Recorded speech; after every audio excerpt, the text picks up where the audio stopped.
कानपुर वित्त मंत्री निर्मला सीतारमण ने आज संसद में अंतरिम बजट पेश किया। ये बजट मोदी सरकार के दूसरे कार्यकाल का अंतिम बजट है। वित्त मंत्री ने इस बार छठा बजट पेश किया।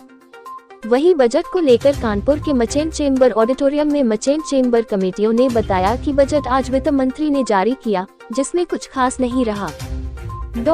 व्यापारी वर्ग के लोगों की माने तो लुभावना बजट रहा है। टैक्स सामान रखा है, बजट में कुछ नया नहीं किया गया है। फाइनल बजट की बात कही गई है, उसी का बाद ही स्पष्ट हो सकेगा कि किस वर्ग के लोगों को कितना लाभ बजट से मिलेगा। कमेटी ने ये भी कहा कि इस बजट में केवल ये बताया गया है कि पिछले 10 सालों में क्या क्या काम हुए हैं और आगे 5 वर्षों का एक मैप दिया है कि क्या क्या करेंगे। फिगर्स इसलिए नहीं दिए क्योंकि इन्होंने एक तरह से पुराने बजट को ही जारी रखा है। बजट की 3 मुख्य बातें दी गई है, जिसमें युवाओं पर, नारी पर, इंफ्रास्ट्रक्चर पर और गरीब व किसानों के ऊपर फोकस करेंगे। इसके साथ ही इकोनॉमिक डिसिप्लिन लाएंगे। बाइट मुकुल टंडन, पूर्व अध्यक्ष मचेन चेंबर।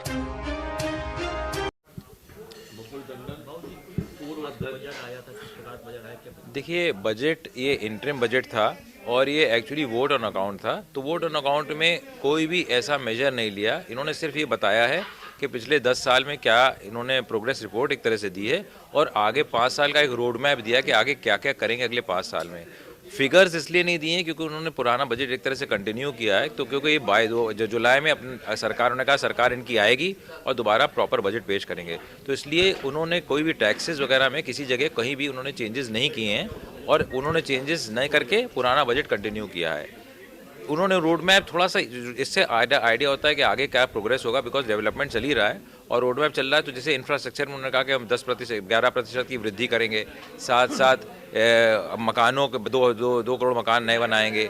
या एक अच्छा जो उन्होंने किया है फिजिकल डेफिसिट, जो कह रहे हैं कि इन्होंने ये प्रॉमिस किया था कि फिजिकल डेफिसिट पिछले अगले सालों में 4% तक ले आएंगे। तो पिछले साल 5.9% था, इस बार 5.1% है और आगे 4% आएगा। तो ये कम से कम इकोनॉमिक पॉइंट ऑफ व्यू से अच्छा है क्योंकि ये इकोनॉमिक स्टेबिलिटी लाएगा। फिजिकल डेफिसिट जैसे जैसे कम होता है, ऐसे गवर्नमेंट की बोरोइंग कम होती है, गवर्नमेंट की इंटरेस्ट कॉस्ट कम होती है। तो जो गवर्नमेंट को रेवेन्यू से पैसा बचता है, वो जो इंटरेस्ट कॉस्ट कम होती है वो डेवलपमेंट में खर्चा होता है। देखिए, बजट की मुख्य 3 बातें तो ये हैं कि एक तो इन्होंने कहा है, जोर दिया है कि युवा पे, नारी पे और इंफ्रास्ट्रक्चर के ऊपर ये करेंगे फोकस। साथ साथ 3 बातें ये है कि और किसान के ऊपर और गरीब और किसान के ऊपर। और जो इन्होंने किया है कि हाँ, इकोनॉमिक स्टेबिलिटी और इकोनॉमिक डिसिप्लिन लाने का जो उन्होंने किया है कि हाँ, इकोनॉमिक स्टेबिलिटी और डिसिप्लिन लाएंगे। और साथ साथ जो ये कर रहे हैं कि हाँ, 1 लाख करोड़ रुपये इन्होंने रखा है जो टेक्नोलॉजिकल डेवलपमेंट के लिए, नए बच्चों के लिए जो इंटरेस्ट फ्री देंगे। तो अभी तो अनाउंस किया है, अगर वो स्कीम आती है और अगर नए युवाओं को, एंटरप्रेन्योर्स को, स्टार्टअप्स को इंटरेस्ट फ्री या टैक्स लोन देंगे 1 लाख करोड़ रुपए का, वो अगर उनके हाथ में आएगा तो हिंदुस्तान की टेक्नोलॉजी को बूस्ट मिल सकता है। देखिए, ये जैसा कि हमारे राजीव मेहरोत्रा जी ने बताया कि ये इंटरिम बजट था, वोट ऑन अकाउंट था। इसमें बहुत ज़्यादा आशाएं आम जनता को या इंडस्ट्री को या ट्रेड को नहीं थी कि बहुत ज़्यादा कुछ हम लोगों को बेनिफिट मिलेगा।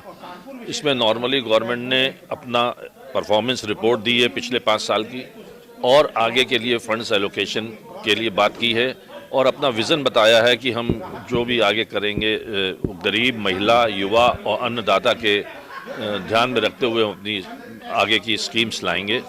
उसमें उन्होंने कुछ चीज़ें जो हाईलाइट की हैं कि 2 करोड़ मकान वो अगले 5 सालों में बनाएंगे गरीब लोगों के लिए और मेडिकल कॉलेजेस कई बनाएंगे।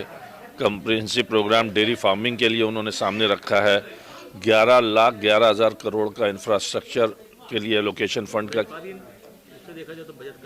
तो मैं बता तो रहा हूँ आपको कि जब 11,11,000 करोड़ उन्होंने इंफ्रास्ट्रक्चर प्रोजेक्ट्स के लिए लिखा है, 2 लाख हाउस बनाएंगे, 3 लाख हाउसेज मिडिल क्लास के लिए बनाएंगे। तो इससे हमारी रियल इस्टेट इंडस्ट्री और ओवरऑल बेसिक इंडस्ट्रीज जितनी हैं वो सब डेवलप होंगी। सीमेंट, आयरन, आपका उससे रिलेटेड जितने, हाँ, ग्रीन एनर्जी के ऊपर इन्होंने बहुत बड़ा काम कर रहे हैं। ग्रीन एनर्जी में इन्होंने बताया है कि हम फ्री पावर देंगे और 1 करोड़ हाउसेस को हम फ्री सोलर वो देंगे यूनिट्स, जिसमें 300 यूनिट पर मंथ का उनको फ्री मिलेगा बिजली, 18 होगी।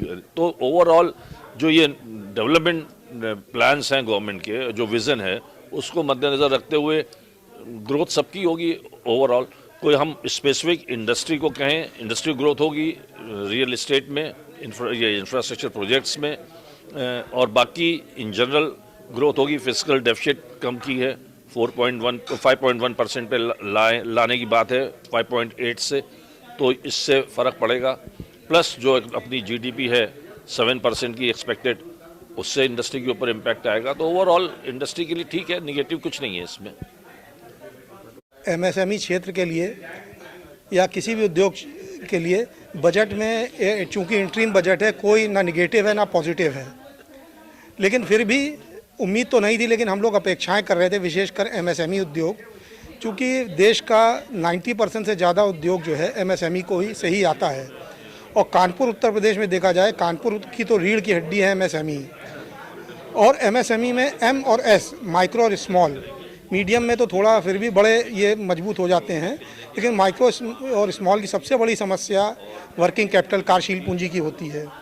तो कुछ योजनाएं सरकार की ऐसी हैं, कुछ स्कीम जिसमें हम उम्मीद कर रहे थे राहत मिलेगी, जैसे सरकारी खरीद में 5% परफॉर्मेंस बैंक गारंटी सप्लाई करने के पहले जमा करने का प्रावधान है।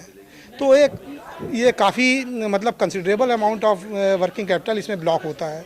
और कभी कभी तो ये होता है कि मतलब क्षमता होते हुए भी कार्यशील पूंजी ना होने के कारण उसमें पार्टिसिपेट नहीं कर पाते हैं।